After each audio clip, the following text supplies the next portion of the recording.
All right, class. Let's take a look now to chapter. We're going to be on chapter 15 now. So, chapter 15 is going to take a closer look at the money market. All right. And in order to do so, we're going to need to understand the demand for money and its determinants. And this is international finance, so we're going to see how the interaction of a domestic money market with a foreign money market is bridged with this equilibrium exchange rate. Okay, but first we need to concentrate on one side of the equation. So we're going to let's take a look at the domestic money market now. Okay, so when it comes to the demand for money, there are three factors that could be playing a role here, and that is the expected return. I'm running out of ink. Let me grab another pen real fast.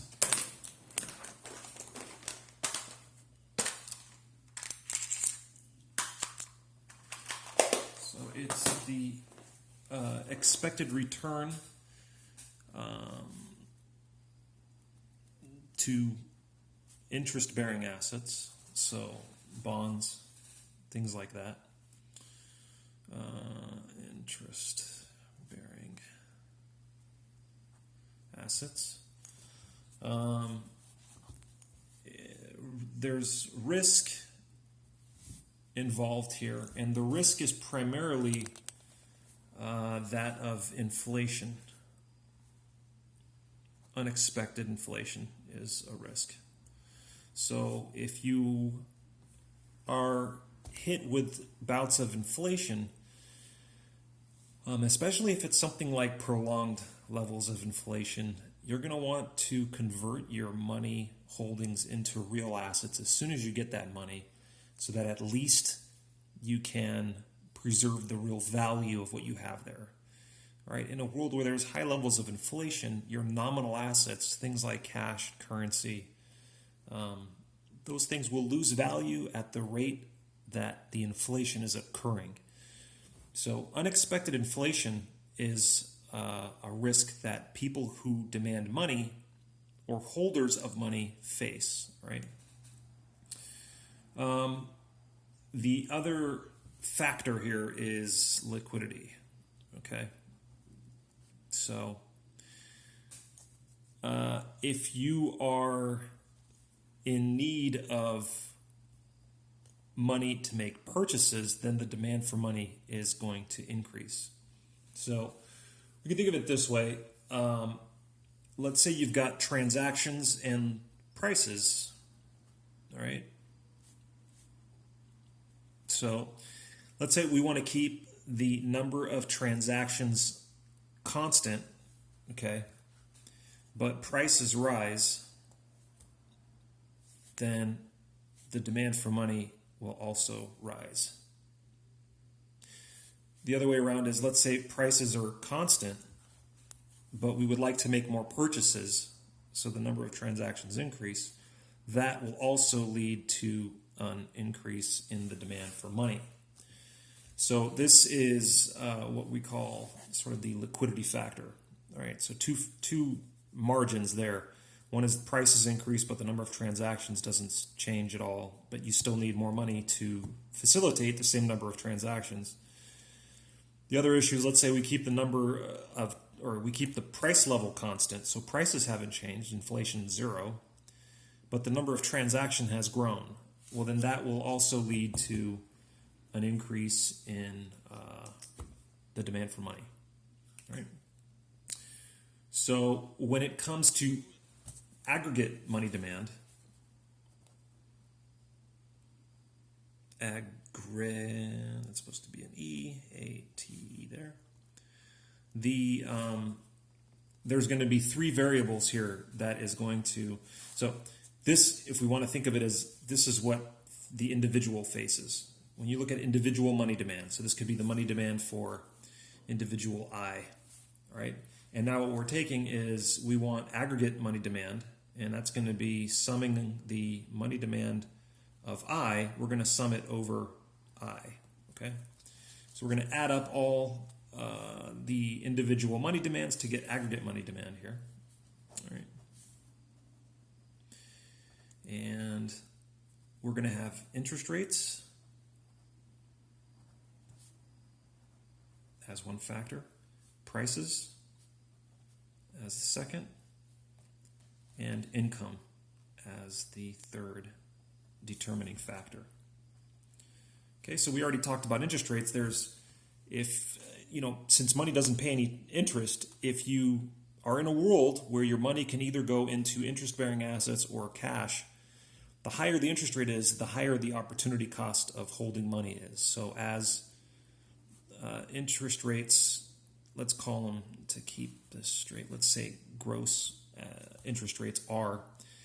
As R increases, then the opportunity cost of holding money also increases. Okay? So we would expect money demand and interest rates to be inversely related. All right, prices, this is referred to in the liquidity risk that we talked about for the individual. And that is when prices increase, in order to facilitate the same number of transactions, we need to increase the demand for money. Okay? And last but not least is income. Okay?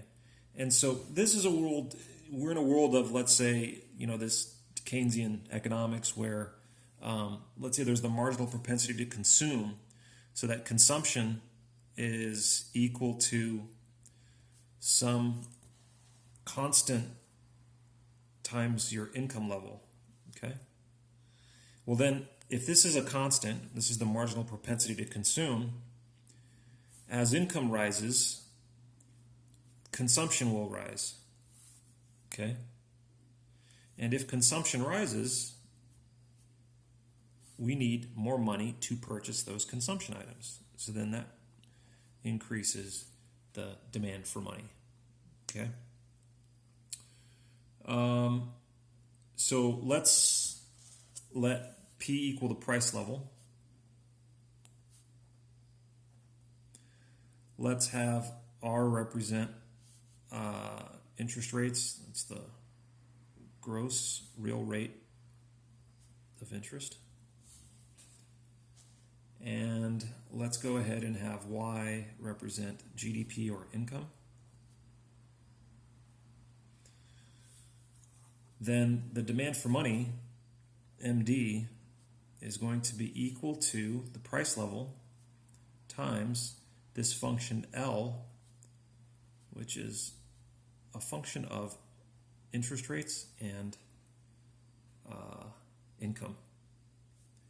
And what we can have here is that the partial with respect to L and interest rates is negative. So as interest rates increase, there's a decrease in the demand for liquidity services, if you want to think of that. L is representing liquidity. And the partial of L with respect to Y is positive. That is, as your income grows, you're going to have a higher demand for liquidity services in order to purchase those consumption items. P is just going to be the price level there. So as prices go up, holding everything constant, money demand will also increase. Okay, so the other thing we can do is we can divide MD by P in order to get real money demand, because this is, it's mentioned here in the notes, this is nominal money demand, or think of it as liquidity for L. So we can take MD and divide it by P, and that is real money demand.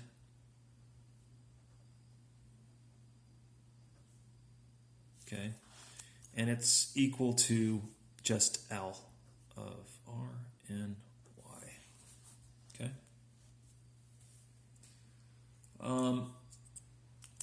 So let's go ahead and graph this, but I've got there's a picture of this in the notes, but still, I think I want to graph I want to show you the picture of what it looks like. So here, sorry about that.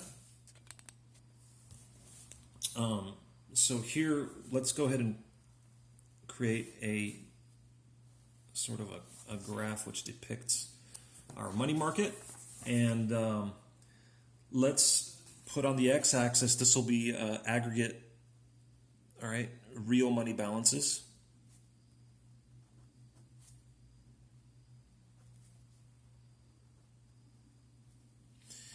And on the y-axis, we're going to have the gross interest rate, R. Well, then according to all the partial derivatives we said, and according to all the assumptions we made about the demand for money in its functional form, we're going to have a money demand function which looks something like this. Okay, and this will be L of R and Y. Okay, and so at really, really high rates of interest, okay, when you figure out what the corresponding aggregate real money balance demanded is for that is lower than at low interest rates, okay? At high interest rates, like we said, the opportunity cost of holding money is very, very high, so you're going to want to actually not hold money, and you're going to put your wealth rather into interest-bearing assets like bonds, things like that. If interest rates are very, very low, that opportunity cost isn't there. And so in that case, it doesn't hurt to hold your money in the form of cash because you never know when you might need it. Okay? So we are always doing this balancing act between what's the opportunity cost of holding money and do I need to use money to buy something? That's kind of that's the fence that you're balanced on, right? So what would happen if there's an increase in income? So if Y increases, on our picture we would expect the demand for money to increase at all interest rates. So this would be L of R Y prime. Okay, we would expect this curve to shift out to the right. Okay, it's not shifting up. Many professors make that mistake. It's actually shifting to the right. It might look like it's shifting up, but it's strictly to the right. Okay, because now, at this interest rate, for instance, instead of demanding this much money here, we're going to demand this much out here, all right? And this goes this way. And we do that for all interest rates. And then when you connect all the dots, you get this new curve, essentially, all right? So we could define the money market because, I tend to throw that word around. So money market actually doesn't really have money in it. Money market is made up of very short-term, very liquid interest-bearing assets, such as bonds, government bonds. Government bonds in the neighborhood of 3 months or less, that would be something we would call a member of the money market. Okay. All right. So now let's talk about how the equilibrium level of R, call it R star, how that's determined. We need to go back to our money demand function. And so in this case, we're going to have money supply equal to money demand, all right, at R star. Okay. So what's that going to look like? Well, if money supply is equal to money demand, then we should be able to write this. MS over P, which is the real supply of money, is also equal to L of R star and Y. Okay? For some price level and some income level. Okay. the money supply, as you've hopefully learned in your intermediate macro and your introductory class, this is largely controlled by the central bank. Controlled, or we could use the word managed. Managed by the central bank. Influenced, whatever word you want to say. So if there's changes to the price level in the form of inflation, or there are changes to income, and the central bank wants to keep the interest rate at equilibrium, it has to change the money supply in order to offset changes to P or Y. Okay? So let's look at the actual graph of the supply and demand. Again, we're going to start with your basic two-dimensional Cartesian graph with, again, we're going to have money on the, let's make it real money balances and consistent with our symbols on the x-axis, and here we're going to have R on the y-axis, and let's have this as such. This is L of R comma Y. And the real money supply, like we said, is set by the central bank, so it does not respond to interest rates. It's perfectly inelastic to interest rates, so it's a horizontal line here. So the central bank chooses where that level of money is going to be, high or low, or increases it with open market operations or decreases it with open market operations. Okay. Now we have one unique equilibrium interest rate here, and but we can prove that. What happens if the interest rate is way up here? Let's say R, let's call that R high. Well, at R high, this here is the demand for money, all right? And at R high up there, this is the supply. It's way over here. So what we have is we have a greater supply of money than there is a demand for money. Okay? So what's going to happen? Well, you got to think in terms of bonds here, right? So if there's a greater supply of money than there is a demand for it, then people are going to take that money and buy bonds with it, right? As you buy bonds, the demand for bonds increases, and you should have learned, oh, maybe you didn't learn yet, but in your intermediate class that the interest rate paid on bonds and the price of bonds are inversely related objects. They move in other directions, opposite directions. So as people take this excess money in the economy and buy bonds with it, interest rates are going to begin to fall, okay? And they're going to continue to fall until there is no difference between the money demand and money supply. At that point, there's going to be no change in the bond market, okay? And likewise, if we have a really, really low interest rate, RL, this is the supply of money, but this is the demand over here, all right? So now we've got a shortage of money. There's not enough money. So how are people going to eliminate this shortage? Well, if you really have a need for money, you're going to sell your bonds, or you're going to sell those interest-bearing assets you have and convert them into cash. All right. So how are you going to sell your bonds? Well, you have to entice people to buy your bonds by offering them a higher interest rate. All right. So as you sell bonds, the price of bonds will fall because you're pushing the supply of bonds to increase. Prices fall, interest rates rise in the other direction, and you get the opposite case where now the interest rate will rise. And again, at this unique point here, R star, that's the only place where there's going to be no more forces acting on the holders of bonds and the holders of money. They're going to be satisfied with this equilibrium here. The market is balanced, as they say. Okay. Okay, so there's a couple things that can happen. We can talk about what happens if prices change, if interest rates change, if income changes. How does that impact the equilibrium interest rate? And again, this interest rate is important because when you go back to that interest parity condition we talked about in the previous chapter, this is going to influence the exchange rate, right? Because this influences how people exchange currencies with each other in order to take advantage of differentials in the interest rate. Okay. So, for instance, let's ask ourselves a hypothetical here of what would happen to the equilibrium interest rate if there's an increase in income, and how can we show that graphically? Okay, so let's go back here. This is M over P. Here's R.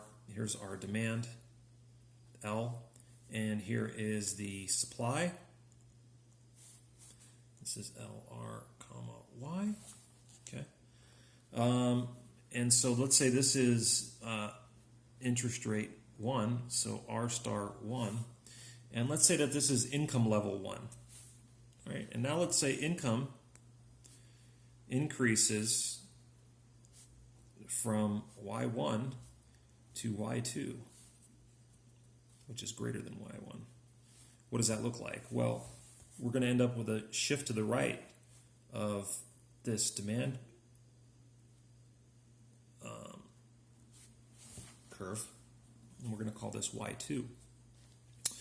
And now we see that at the old interest rate, here, this is the demand for money, and this is the supply. We have a shortage. Okay? If there's a shortage of money, people are going to start dumping bonds, because when they sell the bonds, they get cash. Right? So they sell bonds.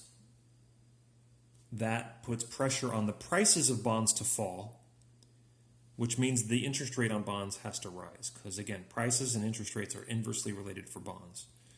So what we get is an increase until we reach this new point here, which is R star 2. Okay, so we would expect a rise in the interest rate. Okay, what's the other example I did in my notes here? What would happen if the central bank increased the money supply? Let's take a look at that. So let's do another example here.